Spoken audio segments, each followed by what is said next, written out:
사순절 세 번째 주일을 맞이하게 되었습니다. 지난 6월 17일 제 수일이 시작되고, 그리고 그 돌아오는 첫 번째 주일은 사순절 첫 번째 주일, 그리고 두 번째, 그리고 이제 세 번째 주일을 맞이하고 있습니다. 아마 웬만한 그리스도인들은 이 사순절 기간에 경건한 삶을 살려고 노력을 하고, 예수 그리스도의 십자가를 묵상하고, 특별히 복음서에 나오는 예수님의 그 마지막 한 주 동안의 그 삶을 묵상하고 또 계속적으로 되뇌입니다. 그러면서 이 사순절에 우리가 동참을 하려고 하고 있지요. 여러분, 우리가 이 세상을 살아가면서 그리스도인으로서 예수 그리스도를 영접하고 참으로 오랜 세월이 흘렀음에도 불구하고 때로는 우리의 기쁨이 사라져버립니다.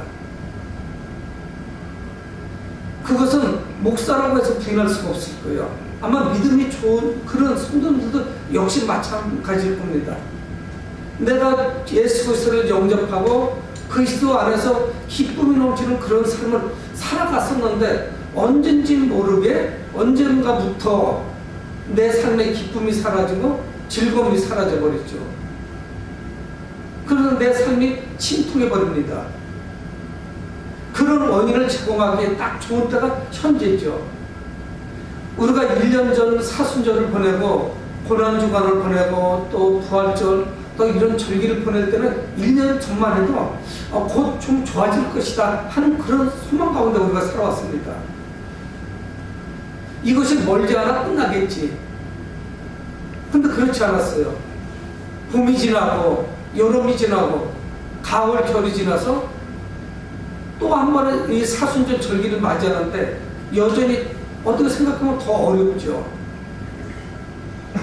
그래서 모든 국민들이 좀 힘들합니다. 개중에 잘 나가는 사람들도 있기 좀 어렵죠. 여러분, 이것은 우리가 예수 그리스도를 믿고 있지만 예수님에 대해서 정확하게 인식하지 못하고 예수님을 묵상하지 못했기 때문에 그럴 것입니다.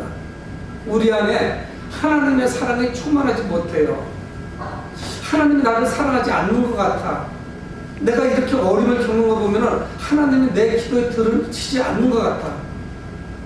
다른 사람들은 응답된다고 하는데 내 기도에는 하나님이 외면하시는 것 같아. 이런 마음들이 있기 때문에 우리가 기쁨이 사라져버리죠. 여러분, 하지만 오늘 하나님의 아들이신 예수 그리스도를 십자가 내어주신 분, 바로 하나님을 묵상하고 십자가를 묵상하고 또 믿음으로 이 모든 것들을 우리가 받아들인다면 우리의 삶이 분명히 바뀝니다. 여러분, 누구나 침체기가 있어요. 그렇지만 그 침체기를 빨리 극복할 수 있죠.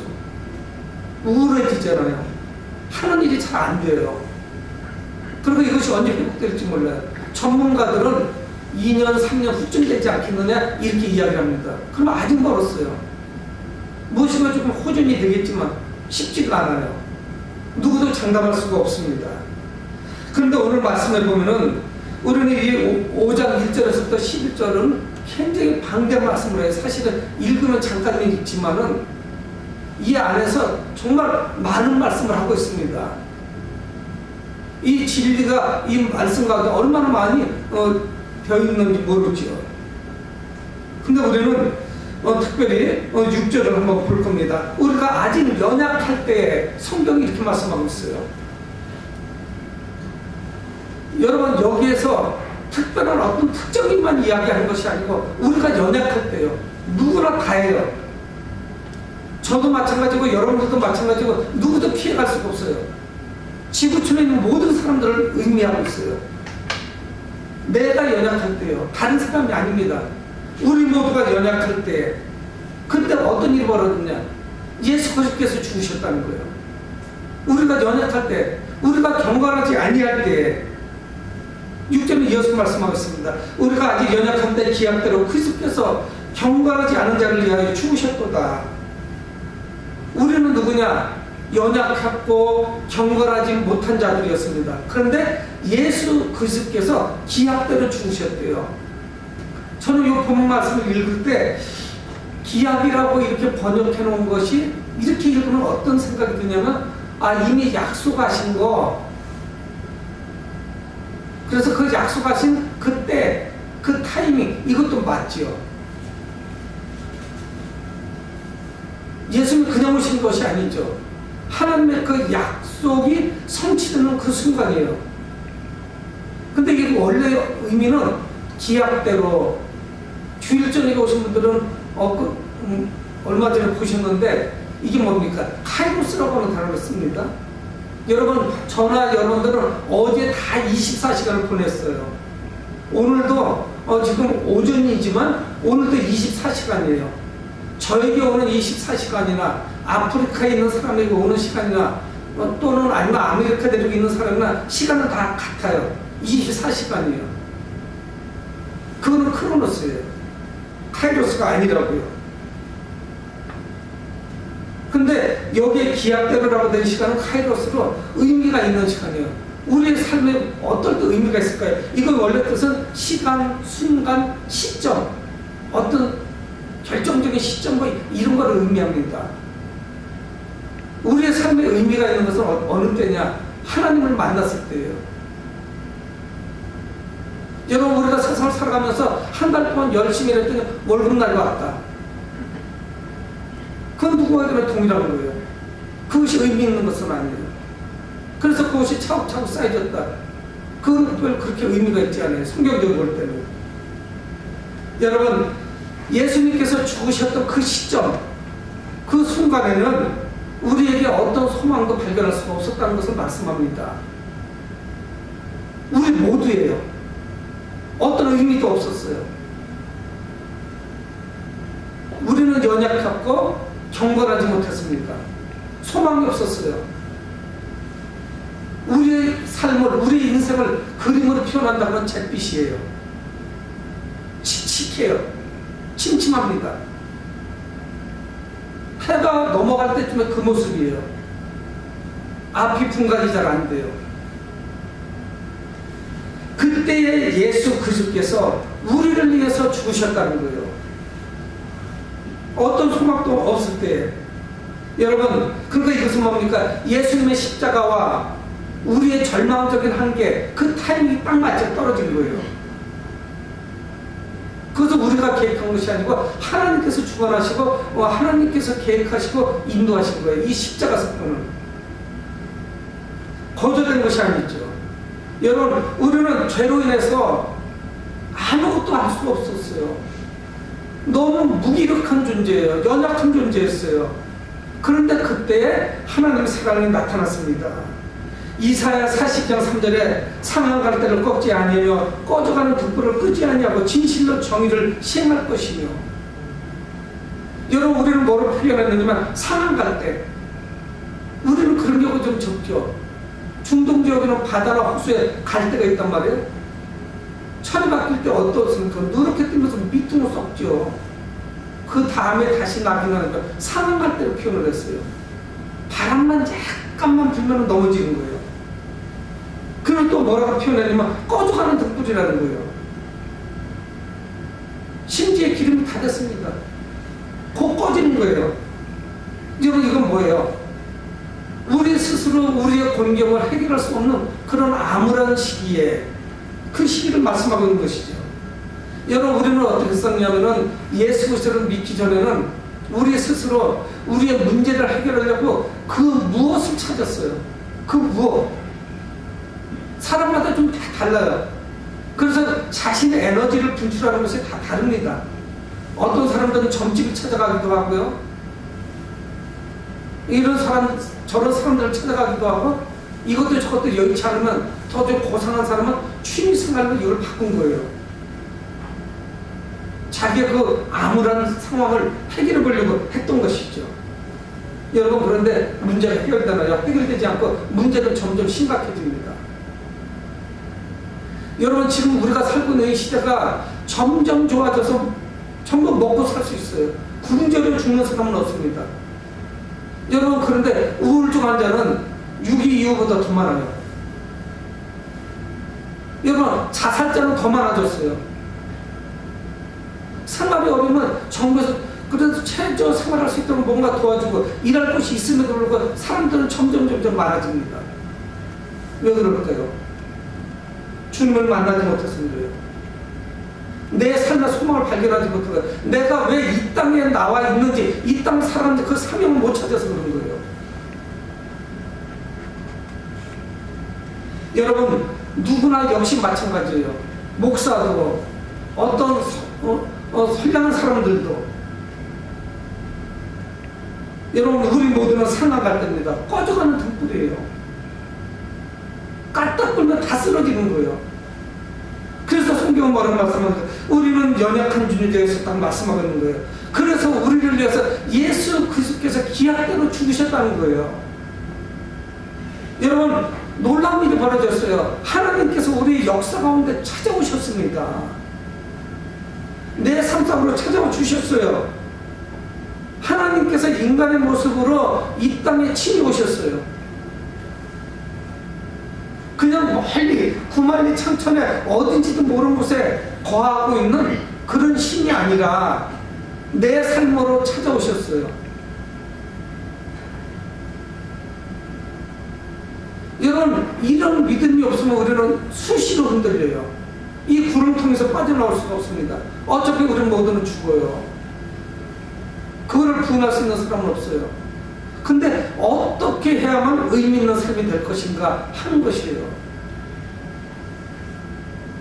여러분, 하나님을 떠나가면 슬퍼요. 우리의 삶이 견딜 수가 없어요. 여러분, 그래서 이 일은 벌써 이미 하나님께서 계획하시고 또 우리에게도 약속하셨던 그런 일이었습니다. 그리고 때가 돼서 이루어졌어요. 그것이 기약이에요. 카이로스, 하나님의 때가 된 것이죠. 갈라디아서 4장 4절에 때가 참에 하나님이 그 아들을 보내서 여자에게 나게 하시고 율법 아래 나게 하신 것은 때가 참에 하나님이 그 아들을 보내사, 이렇게 말씀하는 거예요. 때가 찼어요. 기약대로예요. 그 시점이 되는 거예요. 그냥 주먹 부으심으로 된 일이 아닙니다. 여러분, 근데 우리가 이 말씀부터 6절을 통해서 위로받는 것은 뭐냐? 우리 주님은 힘 있는 자들을 위해서 죽으신 것이 아니었습니다. 자기 잘났다고 떠드는 사람을 위해서 죽으신 것이 아니었어요. 강건한 자들을 위해서 죽으신 것이 아니었어요. 능력 있는 자들을 위해서 죽으신 게 아니었어요. 나같이 연약하고 보잘것없는 사람들을 위해서 죽으신 것이었습니다. 우리는 이거를 회복해야 되는 것이죠. 예수님이 죽음은 무엇이냐? 나와 같이 연약한 자, 아무것도 할 수 없는 자를 위해서 죽으신 것이었어요. 나 스스로는 문제를 해결하지 못하는 자들, 뭐 할 수 있는 게 아무것도 없어요. 여러분은 어떤 생각을 하세요? 나이가 한 살 한 살 들으면 들을수록 내가 할 수 있는 것이 하나도 없구나 하는 것을 정말 깨닫습니다. 그냥 하는 말이 아니에요. 내 힘으로 가능한 게 뭐가 있나요?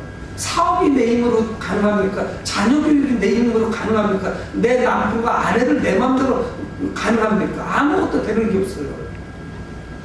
친구와의 교제와 관계가 내 마음대로 이것이 해결이 됩니까?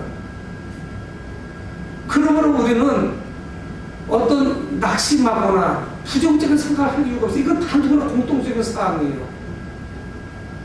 비관할 이유가 뭐가 있어요? 다 그런데 주님을 바라보셔야 되죠. 우리가 연약할 때, 경건하지 못할 때, 그때 주님께서 우리를 위해서 죽으신 거예요. 우리가 할 수 있는 능력이 있으면 뭐하러 죽으시겠어요? 그뿐만이 아닙니다. 8절에 보면은 우리가 아직 죄인 되었을 때에 성경이 이렇게 말씀하고 있어요. 우리가 연약하고 경건하지 못할 뿐만이 아니라 우리가 죄인 되었을 때, 나는 빼고가 아니에요. 내가 죄인 되었을 때 그리스도께서 우리를 위하여 죽으셨다 성경 말씀하고 있잖아요. 내가 죄인이기 때문에 죽으신 거예요. 여러분, 사람들은 어떠냐면요, 여기서 죄인은 뭡니까? 하나님을 배신하고 배반하고 하나님을 떠나갔어요. 우리 조상 아담과 하와가. 근데 이거를 누구도 인식하지 못해요. TV 뉴스나 아니면 기사를 보고 무슨 죄를 범하고 하면은 막 사람들은 전부 공격을 합니다. 나쁜 인간. 막 심한 경우는 입에 담을 수 없는 막말을 막 하는 거예요. 죽여라, 살려라, 막 이렇게 공격을 합니다. 근데 자기가 죄인이라는 걸 아무도 생각하지 못하는 거예요. 근데 성경은 뭐라고 말씀하냐? 우리가 죄인 되었을 때에, 그때에, 내가 죄인으로서 전혀 소망이 없을 때 우리는 하나님을 반역한 죄인들이었죠. 근데 그때 그리스도께서 우리를 위해서 죽으신 거예요. 한 명도 빠져나갈 수가 없어요. 우리는 모두 죄인이었고 우리를 위해서 그리스도께서 죽으신 거예요. 문제가 해결된 거예요. 내 대신 주님이 죽으신 거예요. 우리는 100번 죽어도 해결할 수가 없어요. 어떤 문제 해결이 안 됩니다. 여러분, 의사는 건강한 사람을 위해서 필요한 것이 아니에요. 평균자를 위해서 필요하지 않겠어요? 마태복음 9장 12절에 예수께서 들으시고 이르시되 건강한 자에게는 의사가 쓸데없고 병든 자에게야 쓸데있다. 예수는 우리에게 꼭 필요한 분이었어요. 불신자는 누구냐? 예수는 필요한데 필요하지 않다고 하는 거예요. 그래서 그리스도를 공격하는 거예요. 여러분, 목회자를 공격하고 교회를 공격하는 것은 우리 감수할 수 있어요. 근데 예수 그리스도를 공격하면 안 돼요.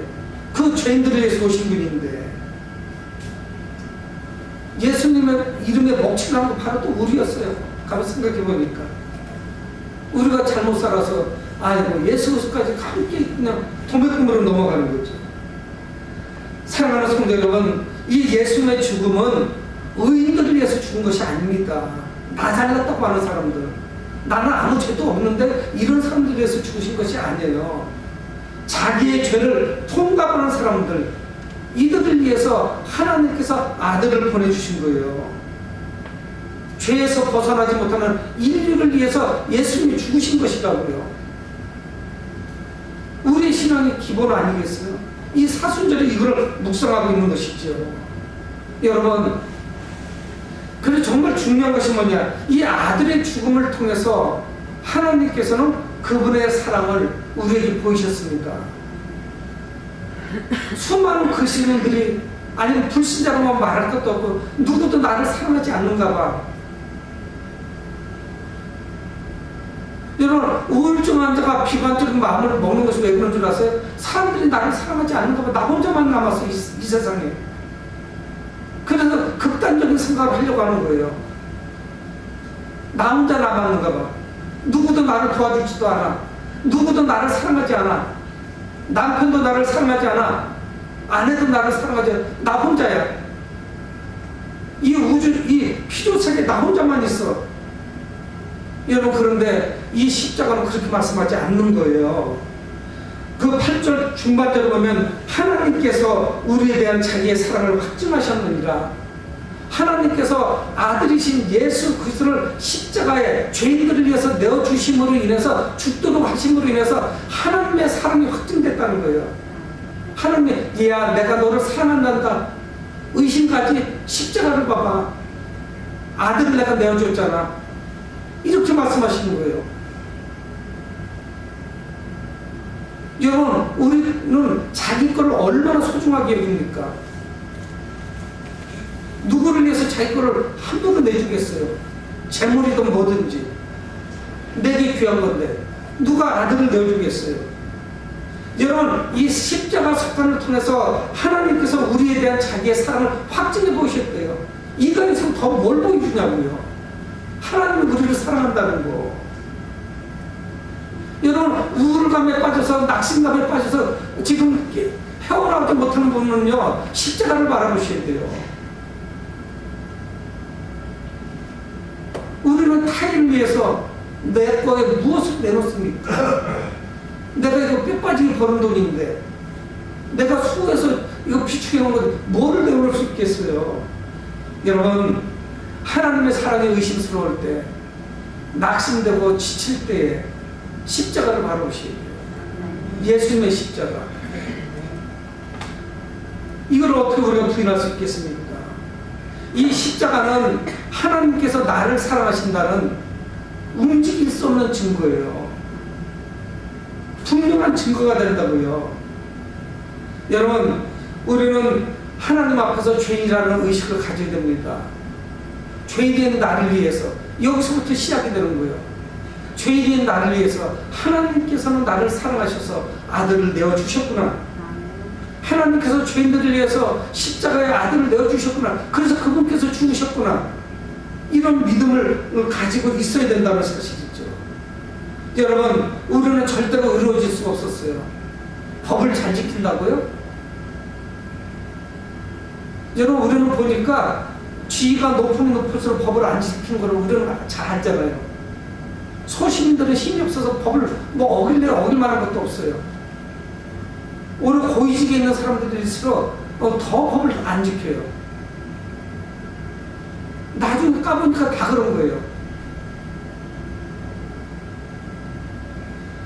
여러분, 우리가 하나님을 사랑하는 것이 아니었습니다. 그거는 천만부당한 이야기예요. 천부당 만부당하다고 그러죠. 우리는 하나님을 사랑할 수가 없어요. 왜? 죄인이기 때문에. 사랑할 수가 없어요. 능력이 안 돼요. 우리가 하나님을 사랑하기 전에 하나님께서 우리를 먼저 사랑하셨습니다. 아들을 내주신 거예요. 그 이전에 우리 조상으로 올라가면 사랑하셨기 때문에 아담과 하와를 창조하신 거예요. 그래서 보시기에 힘이 좋았다고 말씀하고 있는 거예요. 하나님은 아들같이 여기시고 친구같이 여기셨어요. 하나님은 우리가 그분을 떠났을 때도 우리를 외면하지 않았습니다. 이사야 1장 18절에 너희의 죄가 주홍같을지라도 눈과같이 휘어질 것이요 진홍같이 붉을지라도 양털같이 휘게 되리라. 우리 죄가 어때요? 주홍같이 붉어요. 눈과같이 휘어져요. 너희 죄가 진홍같이 붉을지라도 양털같이 휘어지리라. 주홍과 진홍은 얼마나 검붉은 색입니까? 근데 그 당시에 가장 밝은 게 뭐예요? 흰 것이 양털 아니겠어요? 눈하고. 더 이상 흰 거를 표현할 수가 없어요. 이렇게 깨끗하게 하신다는 거예요. 예수 그리스도 의로 옷 입게 된 것이죠. 여러분, 그뿐만이 아닙니다. 우리는 어떤 상황이 있었느냐면 10절에 말씀하고 있어요. 곧 우리가 원수 되었을 때 누구하고 원수요? 하나님과 원수예요. 여러분, 아담과 하와가 범죄하고서 에덴 동산에서 추방당했어요. 하나님과 원수가 되어버렸어요. 그러면서 하나님께서는 천사들을 불러서 그 천사의 화용검을 들고 그것을 지키게 하십니다. 화용검은 뭐예요? 우리는 본 적이 불칼을 의미하는 거죠. 접근부터 해놓으신 거예요. 에덴 동산에서 아담과 하와가 하나님과 함께 거느렸는데 산책을 하셨는데 이제는 아무것도 안 되는 거예요. 접근조차 못하는 거예요. 우리는 하나님과 원수가 되었어요. 화목할 수가 없어요. 우리의 죄는 하나님과 원수가 됐고 사람들 간에도 원수가 됐어요. 그러니까 아담과 하와의 첫 번째 아들인 가인이 자기 동생 아벨을 쳐 죽이죠. 여러분, 생각해 보세요. 어떻게 두 번째 사람인 처음으로 그 혈육이 생겼는데 그것이 형제 간의 살인 사건이 벌어지겠습니까? 오늘 성경 우리에게 말씀하는 곧 우리가 원수 되었을 때 그의 아들의 죽으심으로 말미암아 하나님과 화목하게 됐다는 거예요. 10절에 우리에게 말씀하고 있어요. 우리는 또 하나님께 도무지 나갈 수가 없었습니다. 왜? 죄이기 때문에. 도무지 하나님께 가까이 접근할 수가 없었어요. 근데 예수님의 죽음은 무엇이냐? 하나님과 우리가 화목하게 하도록 하는 화목제물이셨어요. 레위기에 나오는 말씀같이 레위기 제사 중에 화목제물이 있죠. 그것은 뭡니까? 하나님께 드려서 하나님과 화목하게 되는 거예요. 여러분, 이 하나님과의 화목은 바로 하나님과의 바른 관계가 됐다는 것을 말씀하고 있어요. 회복되었다는 것을 말씀하고 있어요. 과거의 에덴 동산에서 그 관계가 회복되었다는 거예요. 무엇을 통해서? 예수 그리스도의 피를 통해서. 그냥 된 것이 아니에요. 우리의 노력은 불가능합니다. 여러분, 그 죄가 들어오자 하나님과의 관계가 전부 깨져버리지 않았어요. 박살이 나버린 거죠. 근데 예수 그리스도 그 십자가의 피가 하나님과 우리를 가까이 하도록 했죠. 그 예수 그리스도는 누구냐? 바로 하나님 자신이었어요. 하나님이 자신의 생명을 주시고 자기와 화목하도록 하셨던 거예요. 그래서 죄짓기 이전의 상태로 우리는 돌아가요. 현재는 불완전해. 이 땅 살아가는 동안은. 우리는 분명히 믿음으로 구원받았지만 오늘 죄를 범하고 또 내일도 죄를 범합니다. 그렇지만 그 구원의 사실은 분명하다는 사실이에요.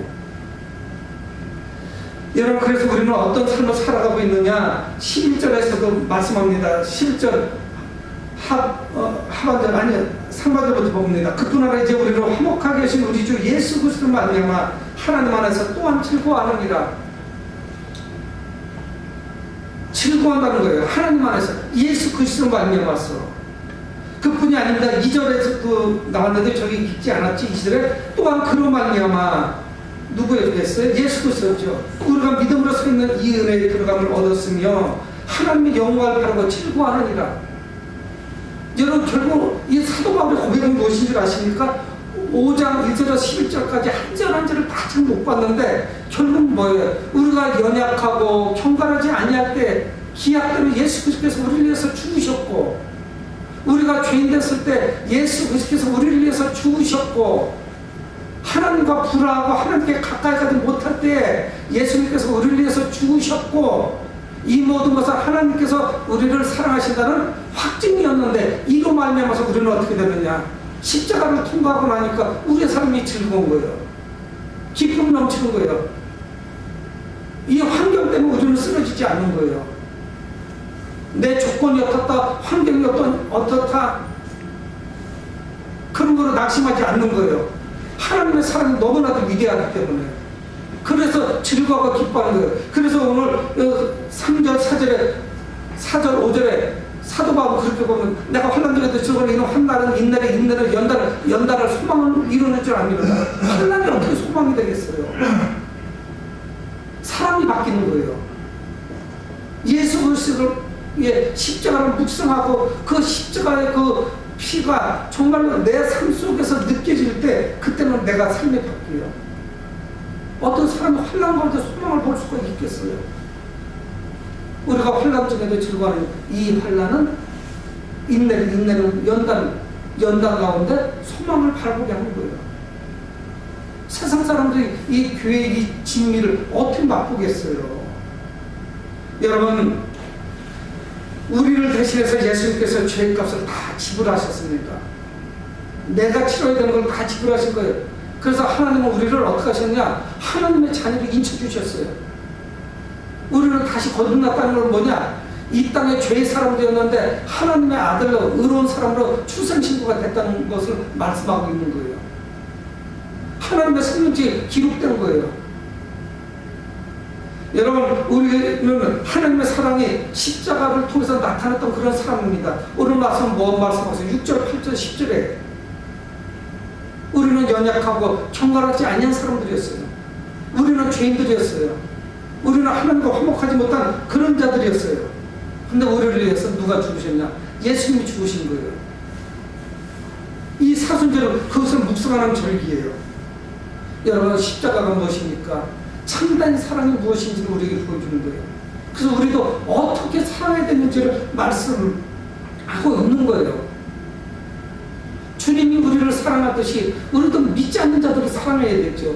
복음을 전해야 되는 거예요. 그래야 그 피가, 그 십자가가 가치가 있는 것이 되는 거죠. 여러분, 우리는 이미와 아직 사이를 살고 있습니다. 이미는 뭐예요? 예수님이 이미 오셨어요. 그래서 사단마귀를 깨부시기 시작하셨습니다. 근데 주님은 재림하세요. 다시 오신다고요. 그러니까 아직 주님은 다시 오시지 않았어요. 그래서 우리는 이미와 아직 사이를 살고 있는 거예요. 이것이 얼마나 큰 축복인지 모릅니다. 초림과 재림 사이를 살고 있죠.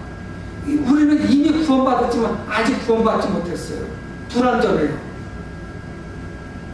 하나님의 나라가 이 땅에 이루어져야 돼요. 주님 오셔서. 그래야 완성이 돼요. 그런 면에서도 우리는 이미와 아직 사이를 살고 있죠. 이때 우리는 무엇을 해야 되냐? 먼저 십자가를 묵상해야 됩니다. 하나님은 십자가를 통해서 그분의 사랑을 확인해 보여주셨어요. 영안을 열어야 이것이 보이시죠. 여러분, 이를 통해서 우리는 이 다가오는 수많은 환난을 극복할 수 있는 것입니다. 여러분, 코로나19가 뭐예요? 우리에게 수입이 조금 준다고요? 그것 때문에 사람 죽는 것은 아니에요. 이미 우리는 영원한 생명을 약속받은 사람들 아닙니까? 무엇을 통해서? 예수님의 십자가를 통해서. 여러분, 십자가는 우리의 미래를 바라보게 하고 소망을 품게 충분합니다.